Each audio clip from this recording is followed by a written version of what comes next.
Bonjour tout le monde, je suis Lise, teinturière d'Hélène Trélise et je vous dis la bienvenue à ce podcast.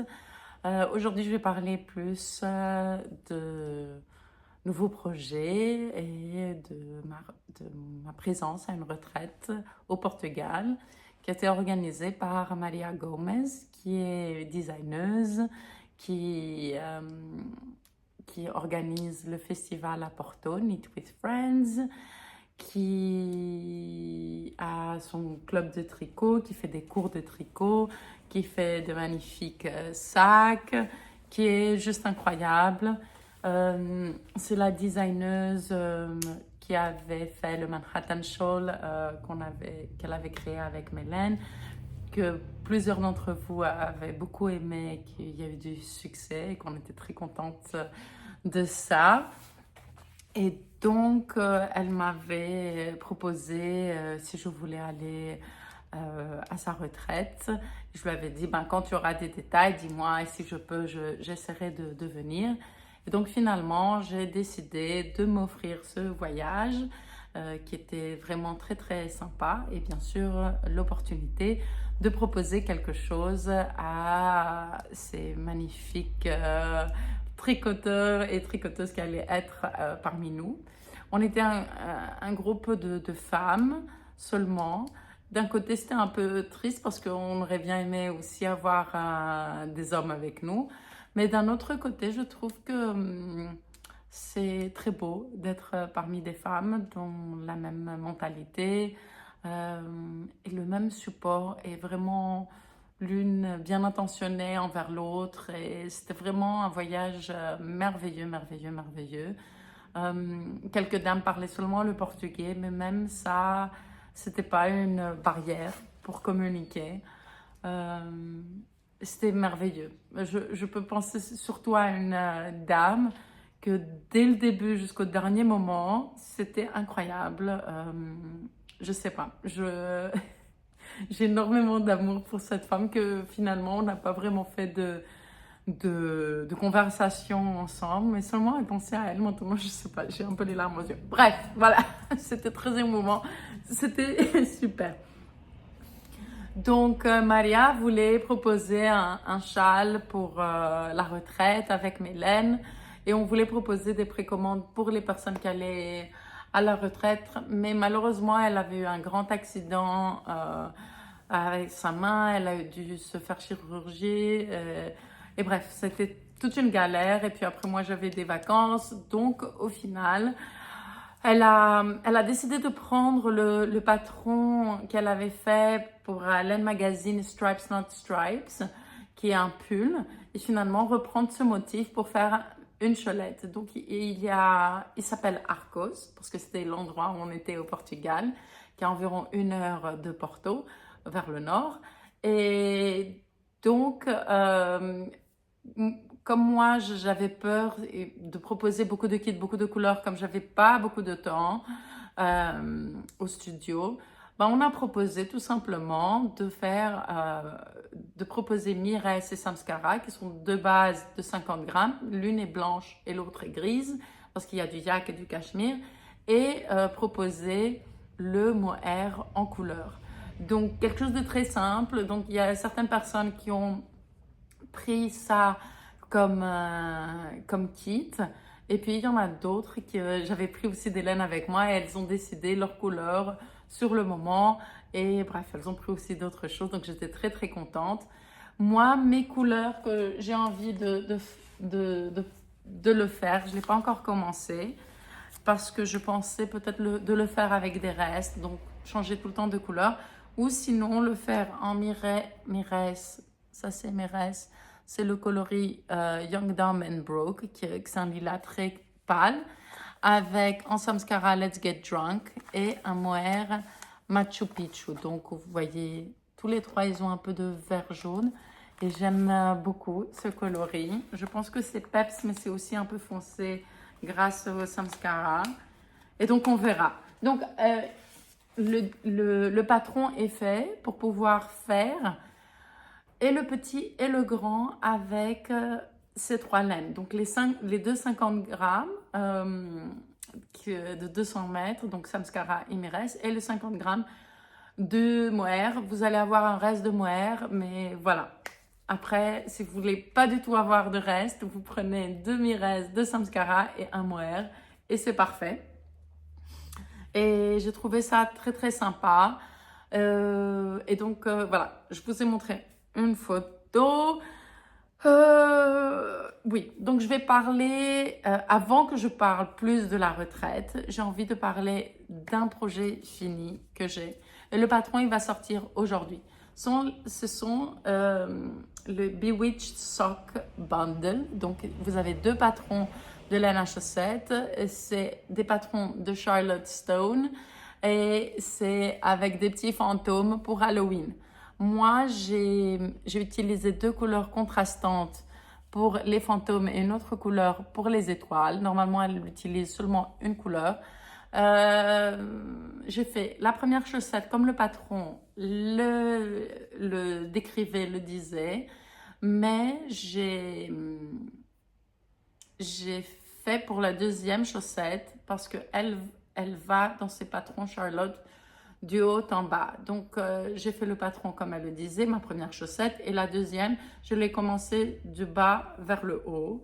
Et je vais voir comment ça va aller. Donc, pour le moment, je suis à peu près ici, dans ma chaussette. Et pour faire la partie du color work sans avoir de problème de tension, parce que je serre trop en faisant le Magic Loop, j'ai utilisé la petite aiguille circulaire pour chaussettes, qui n'est pas du tout confortable pour moi, mais que au moins j'arrive à mieux tricoter avec et j'ai une meilleure tension. Donc voilà, je fais comme ça. Donc Bewitched Sock de Charlotte Stone. Donc vous avez 2 patrons, celui-là avec des petits fantômes et puis celui-ci qui est très chou aussi. Donc voilà, il sera aujourd'hui. Aujourd'hui, on est mardi. Bon, je pense que demain, cet épisode sera prêt. Donc, je vais faire des précommandes si vous voulez les mêmes couleurs que moi. Je ne vais pas proposer en ce moment d'autres coloris parce que c'est un peu difficile parce que je pars pour Berlin après-demain et j'ai pas le temps de préparer d'autres coloris. Mais si vous voulez les mêmes couleurs que moi, je vais mettre un 100 grammes de Too Good for Sharing. Celui-là, c'est un coloris qui ressemble à Suspicious Mind, mais il a des petits speckles vert jaune. Donc, c'est la couleur que j'avais mis dans mes kits à chaussettes de cet été. Donc, il faut que je le nomme. Et après, ici, c'est Dishonest Ochre. Donc, c'est du jaune avec des petits points orangés. Et voilà. Donc, voilà. Ces couleurs pour moi. Donc, maintenant que j'ai fait ce qu'il fallait que je fasse pour mon projet fini, et que je suis très contente et que j'ai pu tester et que enfin j'ai une chaussette avec un jacquard que je puisse mettre, c'est génial, c'est vraiment génial. Ensuite, donc la retraite, je suis arrivée le 23, c'était jeudi, très tard le soir, donc j'ai rien fait, je suis simplement arrivée puis j'ai dormi. Et donc après le vendredi, on a pris une voiture, puis après il y avait d'autres gens qui allaient nous rencontrer à destination.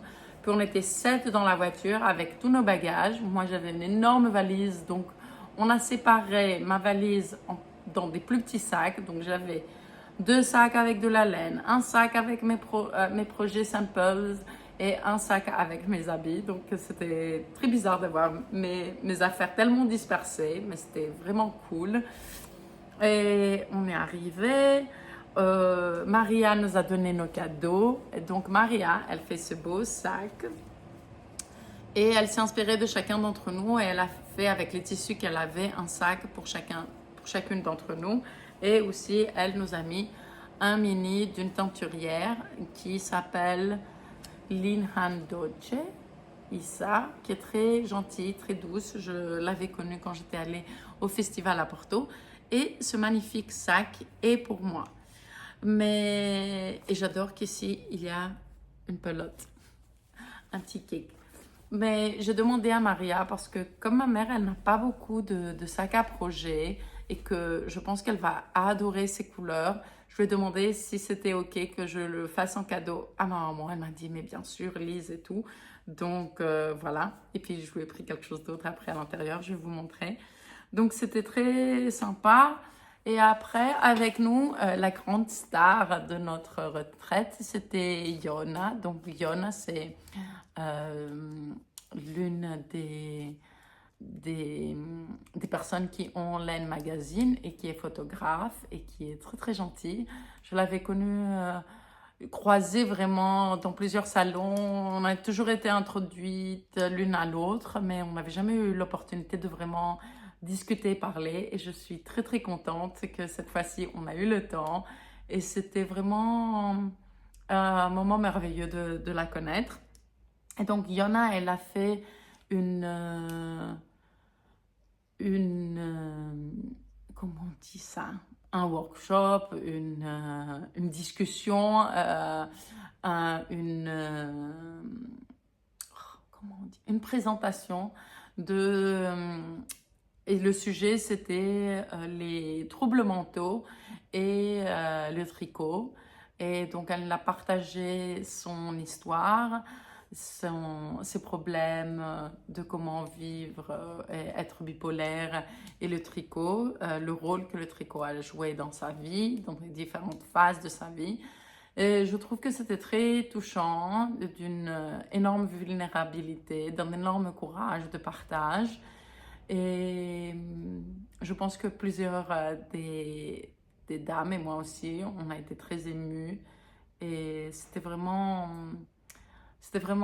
un moment assez spécial parce que immédiatement, voilà, on est dans un cercle où on partage et puis il y a eu beaucoup d'échanges.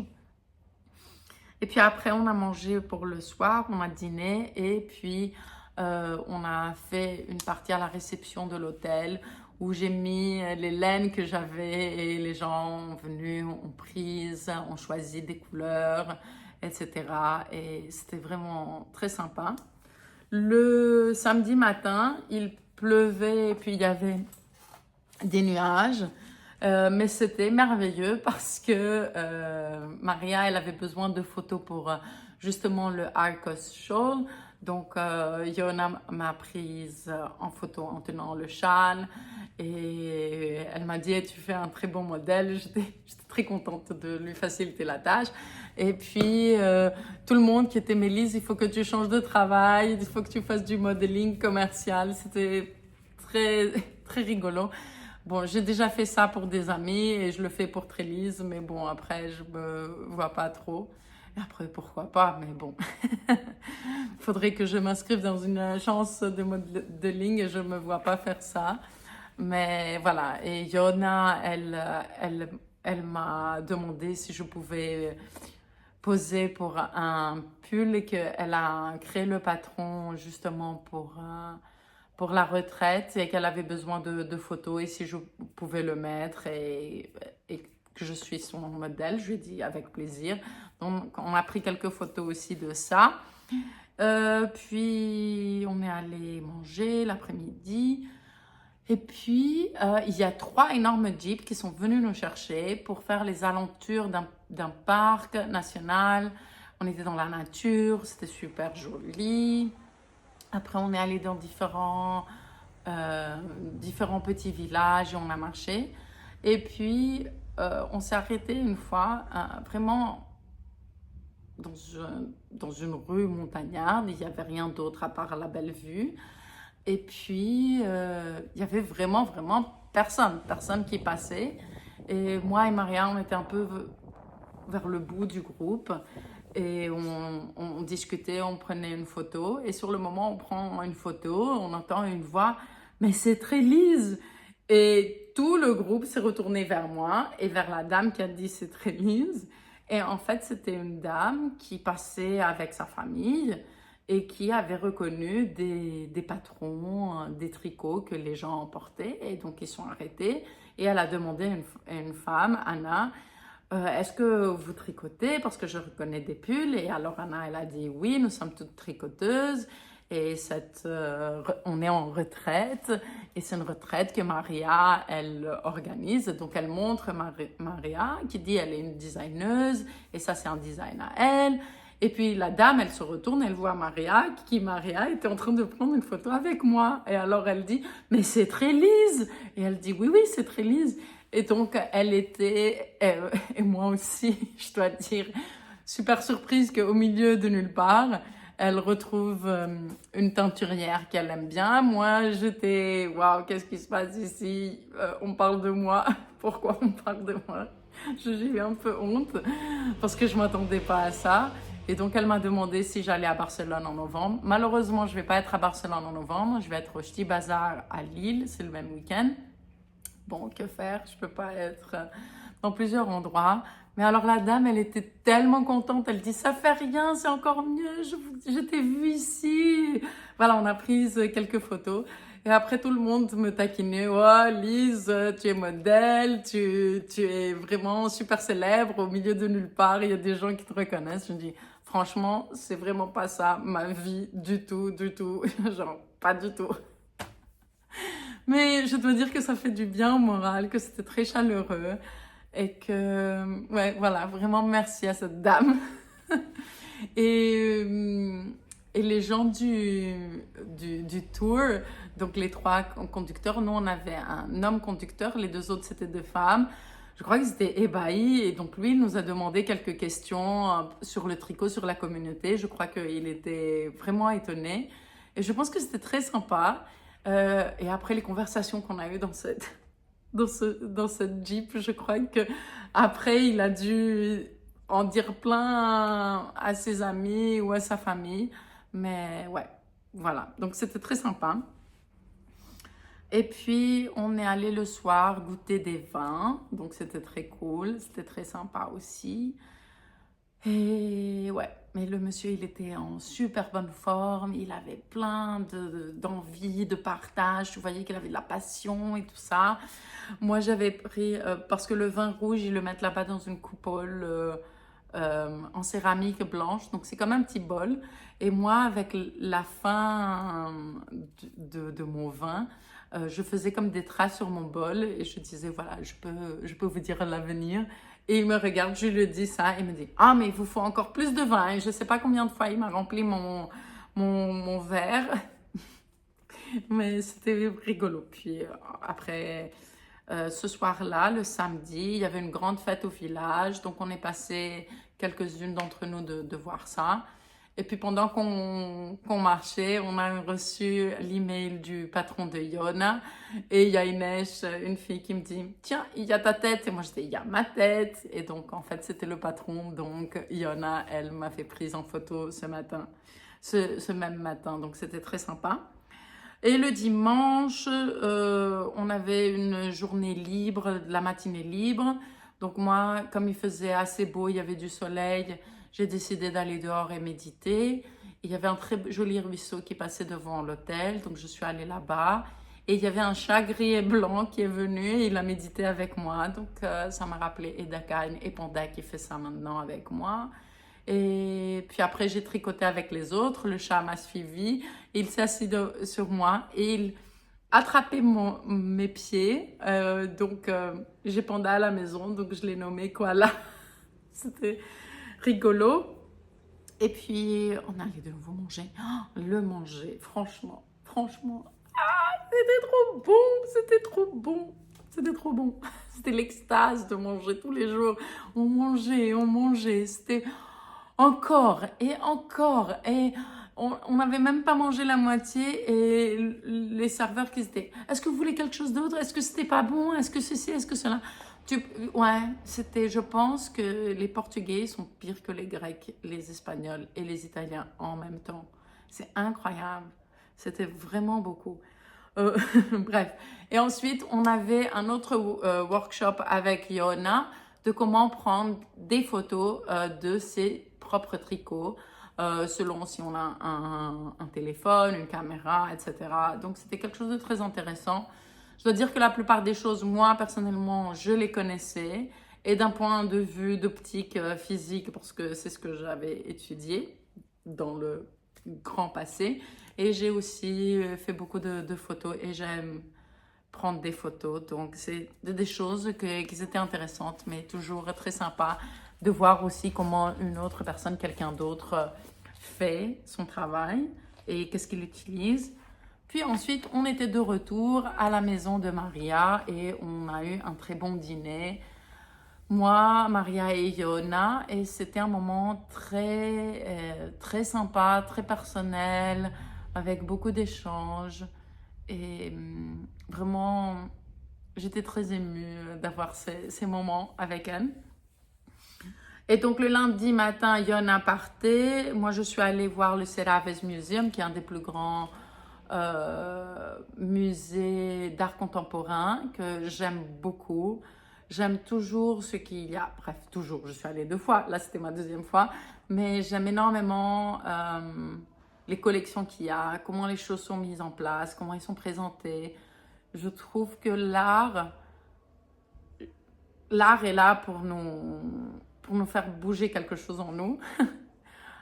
Soit nous mettre en question, soit nous mettre en colère, soit nous faire pleurer, soit nous faire rire. Mais je trouve que c'est un art aussi de comment les mettre en valeur, même si c'est des choses qui sont très étranges pour nous, des choses qu'on ne peut pas comprendre. Et je trouve ça magnifique, le travail qu'ils font là-bas. Et j'étais émue déjà de la première collection, puis la 2e collection, puis la 3e collection. Donc, c'était assez émotionnel ce jour-là. Et j'ai pris ce tote bag. Mais en fait, j'ai pris le tote bag pour Lens, je dois dire. Et est-ce que vous vous souvenez de la banane de Maurizio Cattelan? Bref, j'avais beaucoup aimé un autre tote bag, mais c'était pas de la même qualité. Et donc, finalement, j'ai pris celui-là comme un souvenir. Et puis, l'après-midi, Maria m'a montré une technique qui s'appelle en anglais The Leather Bag Technique. Et en fait, c'est pour les jacquards, quand il y a des grandes plaines d'échanges de couleurs. Au lieu de croiser les laines, on fait ce système. Donc, ça fait un système un peu plus stable derrière le tricot. Et j'étais assez fascinée de combien simple elle était, cette technique. Donc, j'étais très contente d'apprendre quelque chose de nouveau. Et le mardi matin, moi et Maria, on devait laisser la fille de Maria quelque part. Et pendant qu'on les laissait, on est allé visiter un petit magasin qui avait des tissus, mais qui avait aussi de la laine. Et aujourd'hui, Maria, elle va sortir un patron qui s'appelle le Whisper Vest, qui est fait avec de la Rowan Alpaca Sparkle. Et donc, cette dame, elle avait de l'Alpaca Sparkle et j'ai décidé, comme ma maman, elle veut faire plus de tops et ça, c'est un top qu'elle va aimer, je lui ai pris Alpaca Sparkle dans cette couleur. C'est le shade, la couleur 121, donc 10021, pas 121, 10 021, voilà. Moi et Maria, on appelait la couleur champagne. Donc, je pense que c'est une couleur que ma maman va aimer, surtout pour un t-shirt et en mettant une petite écharpe, un truc comme ça. Donc, voilà, tout ça, c'est pour ma maman. Ouais, ça faisait longtemps que je lui avais pas fait un cadeau laineux. Et donc, je pense qu'elle va apprécier ça. Et en plus, comme elle veut faire plus de top, je crois que le Whisper Vest va être super, super pour elle. Et puis, pendant qu'on attendait la fille de Maria, elle m'a appris comment faire de l'intarsia. Donc, deuxième technique, check. J'ai appris la leather bag technique et l'intarsia pendant un quart d'heure, dans 2 jours. Je suis super contente. Et Maria qui me dit, waouh, tu apprends vite. Là, on vient de faire un cours que je fais genre pendant 2 heures parfois. Je lui dis, bon, j'ai une bonne prof. Elle me dit, bah, je suis la même prof. Je lui dis, bon, ben, je sais pas, il y a plus de calme. Elle me dit, non, non, tu apprends vite. Je dis, ok, j'apprends vite. Je pense que j'apprends vite parce que j'ai pas vraiment de questions, mais je pense aussi que quand j'apprends quelque chose, j'essaie de ne pas m'embrouiller avec ce que je sais déjà. Et simplement de faire ce qu'on me dit. Et voilà, je le répète 2-3 fois et c'est bon. Bon, maintenant, il va falloir faire quelque chose en intarsia et quelque chose en leatherback. Comme ça, je n'oublie pas. Mais j'ai compris la philosophie de la technique, donc je pense que c'est bon. Et puis après, je suis allée un peu au centre de Porto pour marcher, etc. Et parce que je partais très tard le soir du mardi. Et donc voilà, à mon retour, j'ai commencé le Skywalker de Yona. Donc c'est le pull qu'elle m'a pris en photo. C'est très bizarre d'avoir un patron avec ma tête. Me voilà. Et de nouveau, me voilà. C'est trop bizarre. Donc, je vais mettre une photo ici en meilleure qualité. Donc, vous voyez, Yona, elle est très connue pour ses pulls un peu larges et très simples. Et j'aime bien ça. C'est très sympa. Et elle a utilisé sur son patron de la laine bouclée. Donc, moi, j'ai pas de laine bouclée. J'en ai à mon stage personnel. Mais aussi, j'ai essayé différentes qualités de laine, en déca, soit avec du mohair, soit avec du suri, que j'avais teinte, mais que je n'avais rien fait encore et que j'arrive pas à me décider. Je suis sûre et certaine que l'une est ma favorite, mais elle va revenir super chère. Donc, j'aimerais bien que ce soit quelque chose aussi que vous pouviez, vous aussi, prendre et que ça puisse être un peu logique du côté de prix. Mais voilà, donc pour le moment, j'avais teint plus de cette qualité. Donc, c'est du mohair voilà, en déca et couleur Manawi. Et donc, je suis au col. Il me faut encore 10 rangs du col. Et comme vous pouvez voir, le col, il est bien large. Je tricote avec des aiguilles 7. Je croyais que j'en avais pas, mais j'en avais des métalliques. Je sais même pas comment ça se fait que j'ai des aiguilles métalliques. Mais voilà, et j'aime beaucoup. Et franchement, à côté d'une autre qualité, des deux autres qualités que je suis entre pour un déca, les autres sont avec du suri. Donc, elles sont un peu plus douces. Mais franchement, elle, pour un mohair en déca, je trouve qu'elle est pas mal. Donc, on verra. Mohair déca ou suri déca. Et est-ce que vous avez envie que je fasse un fluff déca? Moi, j'ai très envie, je dois dire.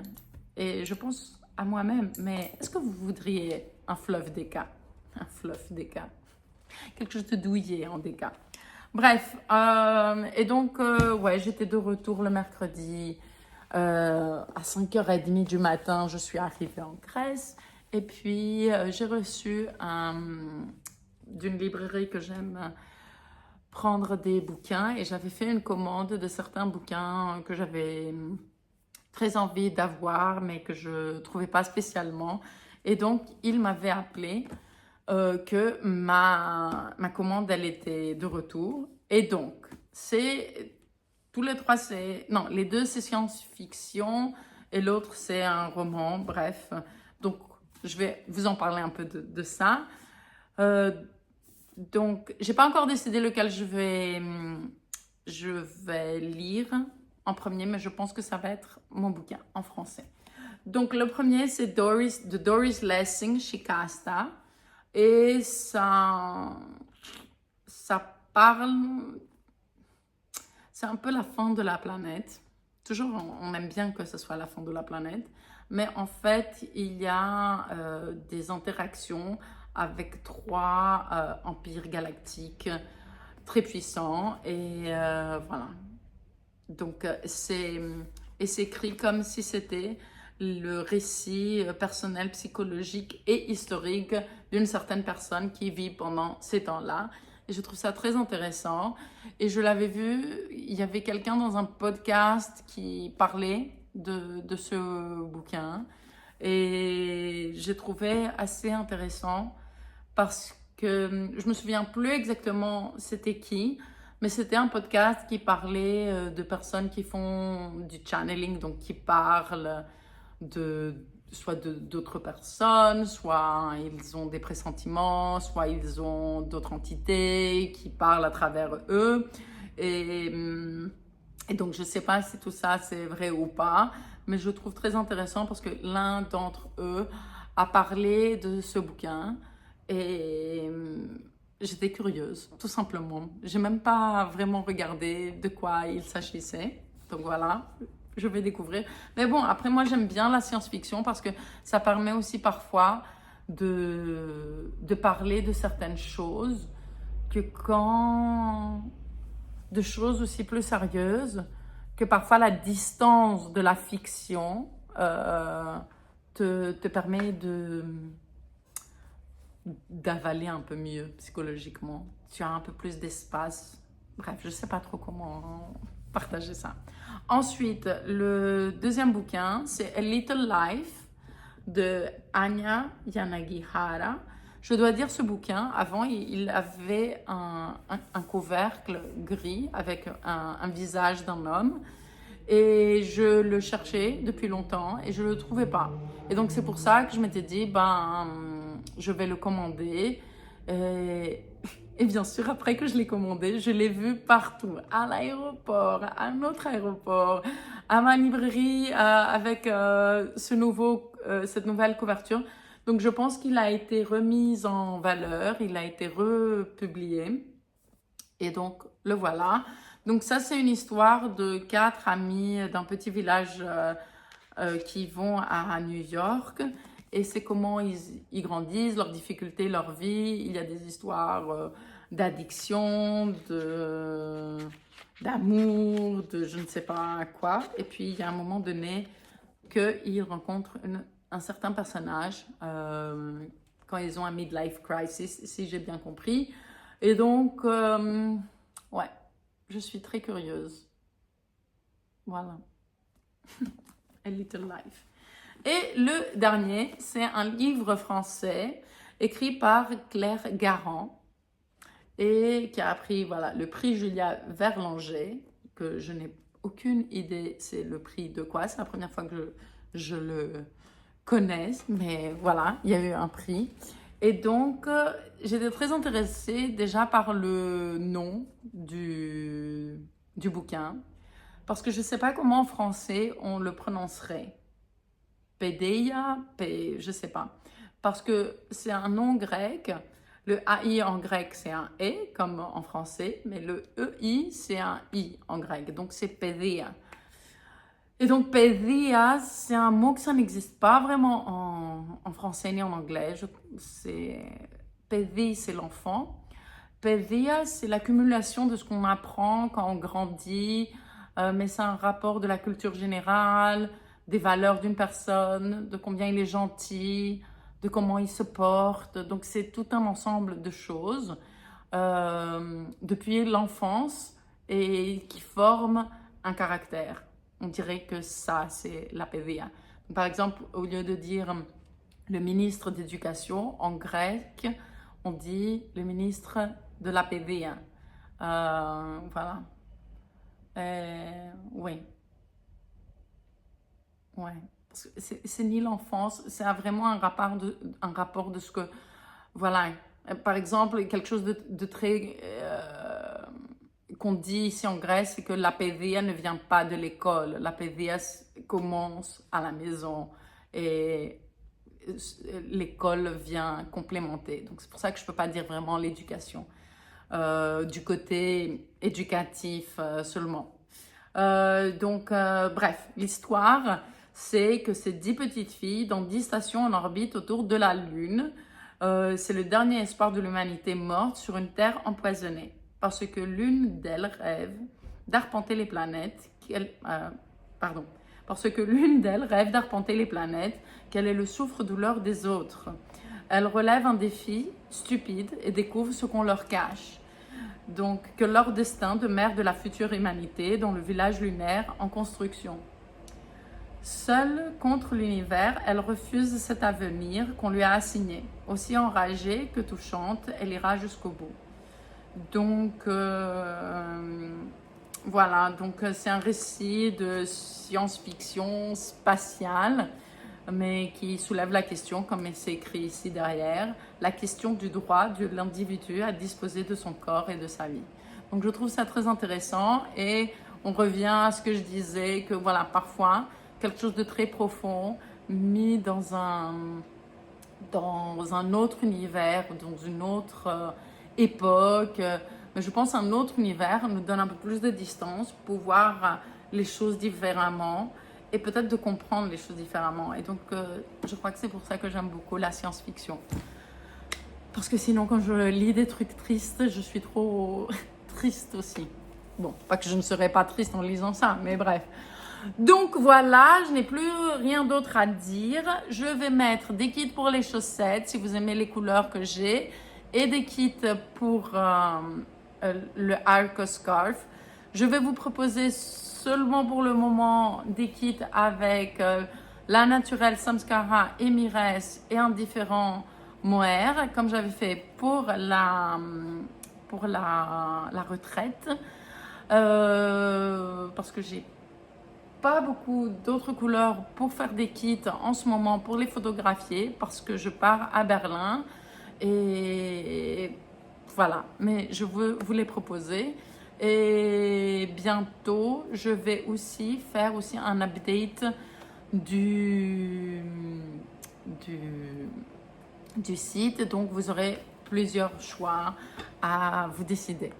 Donc voilà, merci beaucoup et à très bientôt. Et n'oubliez pas, color is power, fiber is our weapon.